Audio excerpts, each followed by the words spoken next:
Section 2, sous-section 2, Unité 1. Développement de l'économie circulaire dans un domaine prioritaire. Bienvenue dans cette nouvelle unité et sous-section. À la fin de cette unité, vous serez en mesure d'identifier les actions de développement circulaire pertinentes à l'aide des 5 stratégies R, de comprendre pourquoi il est important de cibler les domaines prioritaires et d'apprendre comment les actions d'économie circulaire peuvent être mises en œuvre à différents stades du cycle de vie d'un produit. C'est parti! Tout d'abord, il est important de définir ce que nous entendons par domaine prioritaire. Les villes sont constituées de différents systèmes et secteurs urbains, de l'alimentation au transport, de l'industrie à la finance. Toutefois, certains secteurs contribuent de manière disproportionnée aux émissions, à la production de déchets, à l'économie locale et aux moyens de subsistance d'une ville, etc. C'est dans ces secteurs que les changements les plus importants peuvent souvent être apportés pour aider la ville à réaliser sa transition circulaire. Ce sont les domaines prioritaires pour les villes. Dans cette unité, nous analysons 3 d'entre eux. Tout d'abord, nous explorerons les éléments d'infrastructure dans l'environnement bâti. Ensuite, nous nous pencherons sur les flux de matières organiques dans le secteur alimentaire. Enfin, nous verrons comment certaines branches de l'industrie textile améliorent leurs produits de consommation. Commençons par l'environnement bâti.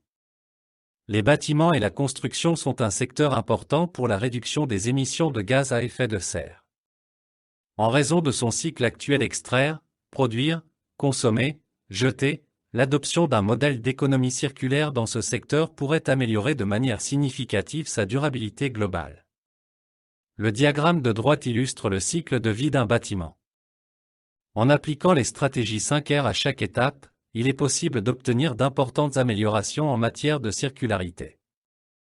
Le processus du cycle de vie comporte 7 phases principales: planification urbaine, financement, conception du bâtiment, fabrication du produit, utilisation, construction et fin de vie.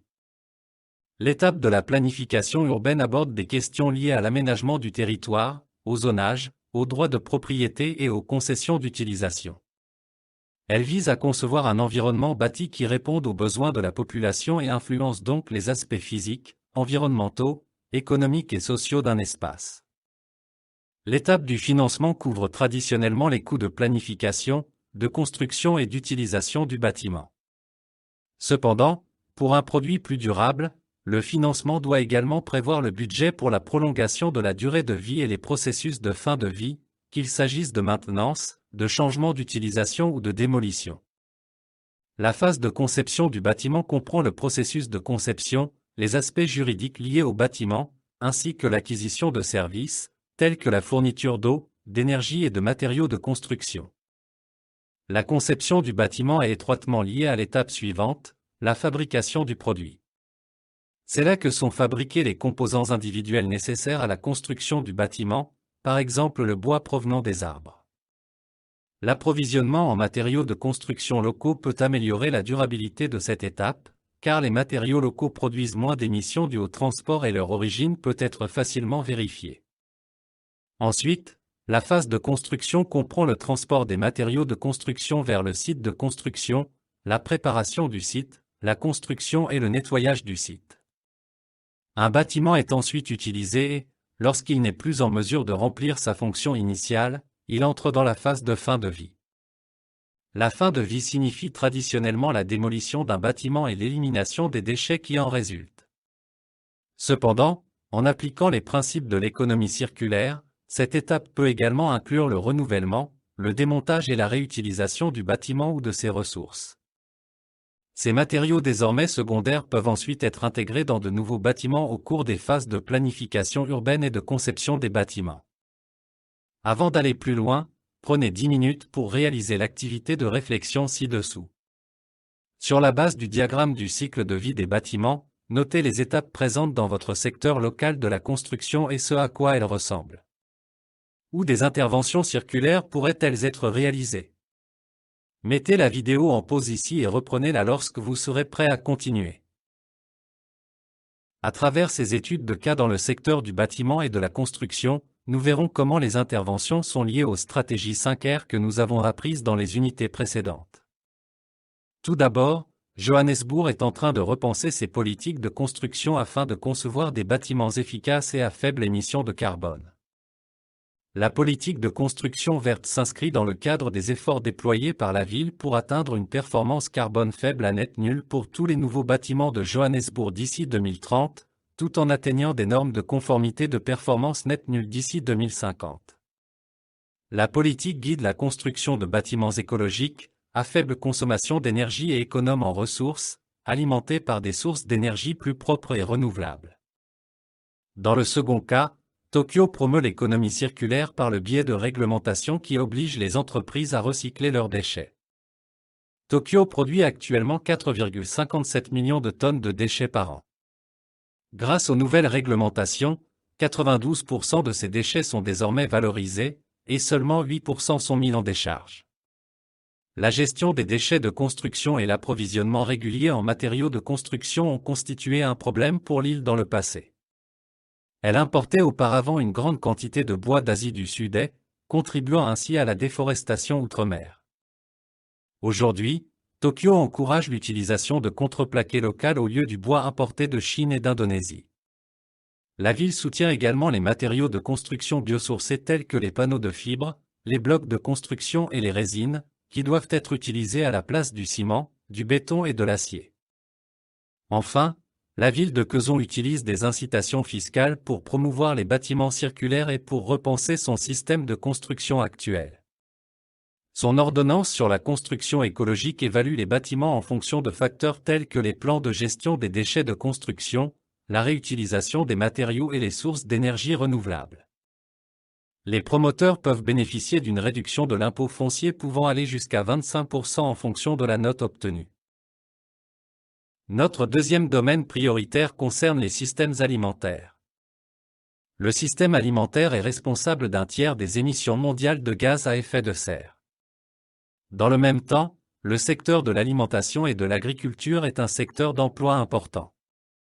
L'adoption d'une approche circulaire des systèmes alimentaires permettra de créer les conditions favorables et les mécanismes de collaboration nécessaires pour promouvoir la sécurité alimentaire, une alimentation durable et saine et des conditions de travail équitables pour les producteurs de denrées alimentaires.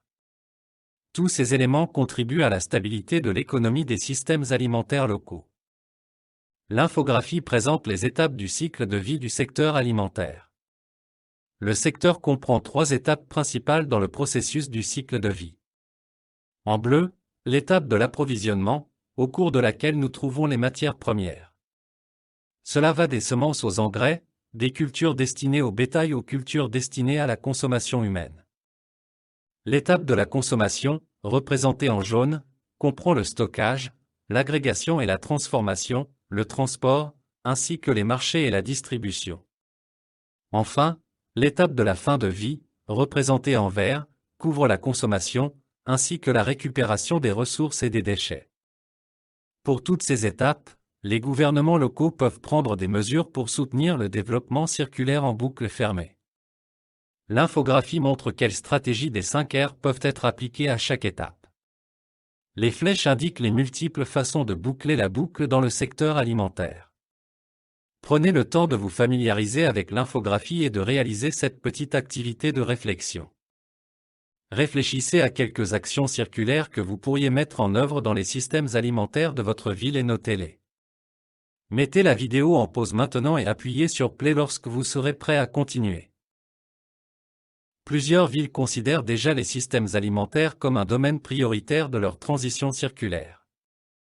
Tokyo cherche à repenser ses déchets alimentaires en restructurant la manière dont les acteurs industriels traitent les invendus. Elle s'est engagée à réduire la quantité de nourriture perdue et gaspillée à la source en coopérant avec les supermarchés. D'ici à 2030, Tokyo réduira les déchets alimentaires industriels de 80% par rapport au niveau de 2016. D'ici à 2050, la ville entend atteindre l'objectif de zéro déchet alimentaire. Parallèlement, les banques alimentaires distribueront les excédents alimentaires des entreprises et des ménages, qui seront distribués aux ménages à faible revenu. En Colombie, les gouvernements locaux appliquent la stratégie régénérée pour protéger les structures écologiques. En collaboration avec les producteurs régionaux et les communautés agricoles, Bogota développera une stratégie d'amélioration de l'agriculture afin d'accroître la sécurité alimentaire et de minimiser la dégradation des sols. La déclaration d'urgence climatique 2020 de la ville a également établi un objectif pour la ville de formuler des plans de connectivité écologique entre les zones humides, les rivières, les ruisseaux, les réserves environnementales et les parcs. Troisièmement, la province du Cap-Occidental, en Afrique du Sud, applique la stratégie récupérée pour réduire la quantité de déchets organiques mis en décharge. En 2011, l'Afrique du Sud a produit environ 10,2 millions de tonnes de déchets alimentaires tout au long de la chaîne d'approvisionnement, pour un coût total de 61,5 milliards de rands, soit environ 3,4 milliards d'euros. Contrairement aux économies plus développées, la majorité des déchets alimentaires en Afrique du Sud se produisent avant même que la nourriture n'atteigne le consommateur. Le gouvernement du Cap-Occidental a mis en place des restrictions à la mise en décharge des déchets organiques, y compris les déchets alimentaires, avec un objectif ambitieux de détourner 100% des déchets organiques d'ici 2027. Nous allons maintenant nous pencher sur l'industrie textile, notre dernier domaine prioritaire. Le textile et l'habillement font partie intégrante de la vie quotidienne et constituent un secteur important de l'économie mondiale. En passant à un système circulaire, l'industrie peut débloquer une opportunité économique de 560 milliards de dollars, selon la Fondation Ellen MacArthur. Elle souligne toutefois que la concrétisation de cette opportunité nécessite de nouveaux modèles commerciaux et une collaboration tout au long de la chaîne de valeur, par exemple dans la production, le marketing et le service après-vente, afin de conserver des matériaux sûrs en cours d'utilisation. Comme le montre l'infographie, le secteur comprend 3 étapes principales dans le processus du cycle de vie: la conception et le développement, la production et la fin de vie.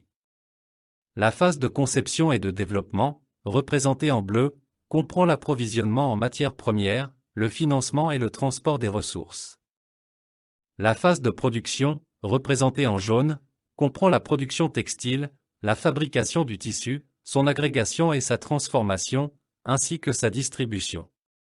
Enfin, l'étape de la fin de vie, représentée en vert, comprend la consommation, la collecte en vue de la réutilisation et le recyclage. Les icônes de la stratégie 5R regroupées autour des différentes étapes montrent qu'un grand nombre d'actions circulaires différentes peuvent être menées tout au long du cycle de vie du textile. Par exemple, les lignes de connexion indiquent où les boucles peuvent être fermées. Les vêtements et les matières textiles collectées au cours de l'étape collecte peuvent être recyclés et réutilisés dans l'étape de production du textile. Cela favorise l'utilisation de matériaux à base de fibres recyclables dans la phase de production. Prenez le temps de vous familiariser avec le diagramme, puis lancez-vous dans la brève activité de réflexion. Demandez-vous quelles sont les étapes de la production textile présentes dans votre ville, puis notez 2 actions de stratégie R qui pourraient être encouragées dans votre ville. Mettez la vidéo en pause ici et appuyez sur Play pour continuer lorsque vous avez terminé. Examinons quelques villes qui mettent en œuvre des actions sur les cycles de vie des produits textiles et la circularité.